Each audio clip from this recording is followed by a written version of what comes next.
Friends, थेसारस कई बार पूछा गया है। तो थेसारस ये इंडेक्सिंग लैंग्वेज का एक प्रकार है, ठीक है। Thesaurus is another example of indexing language providing vocabulary content to be used to index and search information.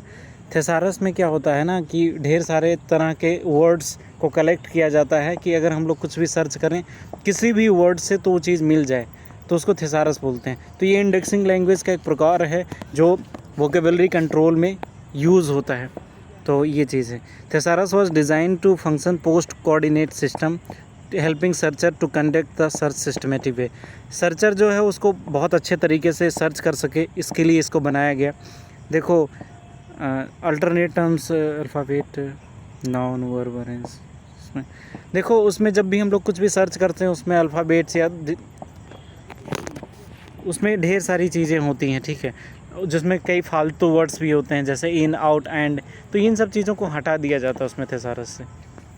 Definition यहाँ पे देखो दोस्त बताया गया, thesaurus as alphabetically arranged lexicon of terms comprising the specialised vocabulary and academic discipline field of study logical indexing of the literature of the field. देखो, thesaurus क्या होता है, अल्फ़ाबेटिकली अरेंज्ड टर्म्स होता है। अल्फ़ाबेटिकली लेक्सिकन हटाओ, thesaurus is alphabetically arranged terms in specialised vocabulary. बस thesaurus क्या होता है कि जो टर्म्स होता है उसको अल्फ़ाबेटिकली अरेंज्ड किया जाता है स्पेशलाइज्ड मैनर में, उसको थेसारस बोलते हैं। इसके फंक्शन क्या होते हैं, सबसे पहले provide panoramic view of the subject of the fuel. Panoramic view हटाओ, पैनोरामिक अगर याद ना आए तो फिर दिक्कत हो जाएगी ना। To provide a good view, broad view of the subject of the swing relationship में द कॉन्स्टिट्यूशन हेल्थ, पूरे सब्जेक्ट का व्यू दिख जाए। पैनोरामा में क्या होता है ना कि पूरा का पूरा दिख जाता है। जैसे अभी मैं पार्क में बैठा हूँ तो पूरे पार्क का व्यू दिख जाएगा, पूरा सी व्यू। सी मतलब वो समुद्र वाला नहीं, वो सी जो सी है, ABC।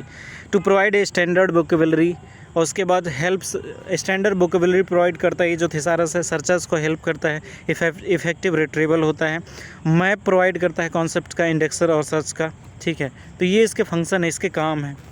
और कैसे इसको कंस्ट्रक्ट करते हैं, देखो ये देखो यहाँ पे माइक्रोफॉर्म बनाया गया है। पता नहीं क्या PhD इन्होंने करवाने की कोशिश की है, हम करने वाले नहीं हैं। कंस्ट्रक्शंस कैसे करते हैं, कंस्ट्रक्शन ऑफ द थेसारस। सबसे पहले नीड एनालिसिस, नीड हटाओ, एनालिसिस सबसे पहले करते हैं, गैदर टर्म करते हैं, देखो फिर उसके बाद ऑर्गेनाइजेशन ऑफ द टर्म करते हैं, हायरार्की करते हैं, क्रिएशन अल्फ़ाबेटिकल थेसारस करते हैं, मेंटेनेंस करते हैं, यूज़ कंप्यूटर करते हैं। देखो, जब शादी होती है तो शादी में सबसे पहले क्या करते हैं कि एनालिसिस करते हैं कि कौन सा वर पक्ष होगा, कौन सा वधु पक्ष होगा, दोनों मिल करके शादी तय करते हैं, इकट्ठा करते हैं, एनालिसिस करते हैं। अच्छा, ये शादी वाला उदाहरण हटाता हूँ।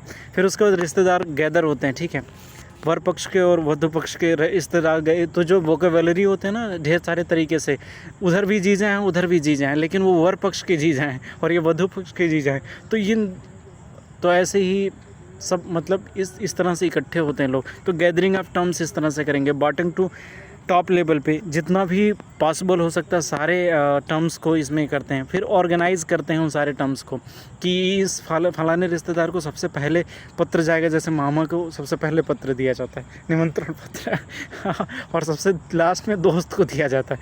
तो ऐसे ही ऑर्गेनाइज़ किया जाता है, अल्फ़ाबेटिकली भी कर सकते हैं किसी भी तरीके से। फिर उसके बाद एक हायरार्की होता है ना कि जो फुफ्फा हैं वो सबसे पहले नाराज़ हो जाएंगे, जीजा लास्ट में नाराज़ होंगे, अन्य जो दोस्त वगैरह वो सबसे लास्ट में नाराज़ होते हैं। तो एक हायरार्की व्यू होता है, ठीक है, एक हायरार्की होता है। समझ में आ रहा है, याद भी हो जाएगा। फिर उसके बाद क्या होता है कि क्रिएशन है अल्फ़ाबेटिकल थेसारस। फिर उसके बाद ये लोग जब जाने लगते हैं तो इन लोगों को वो देना पड़ता है कि गिफ्ट वगैरह देना पड़ता है। तो उसमें भी अल्फ़ाबेटिकल मैनर में रखा जाता है कि F से फुफ्फा आ रहा है तो जैसे जा रहा है इन लोगों को मैंने पकड़ लिया है। तो इस तरीके से अल्फ़ाबेटिकल होता है। फिर प्रेजेंटेशन किया जाता है कि फिर हम लोग फ़ोटो भी तो क्लिक करवाते हैं। तो इसके बाद इवेल्युएशन करते हैं कि कौन कौन ज़्यादा रसगुल्ला खाया maintenance and use of maintenance उसके बाद करते हैं हम लोग। तो ये कुछ चीज़ें होती हैं, एनालिसिस करते हैं, गैदर करते हैं, टर्म्स को ऑर्गेनाइज करते हैं, हायरार्किकल वे में लगाते हैं, अल्फ़ाबेटिकली फॉर्म में होता है, रिप्रेजेंट करते हैं, इवेल्युएट करते हैं और मेंटेन करते हैं। तो आपको याद हो गया होगा थिसारस के बारे में, ठीक है। इतना ही करना होता दोस्त, पहला थिसारस, उसका फंक्शन और कैसे बनाते हैं। All the best.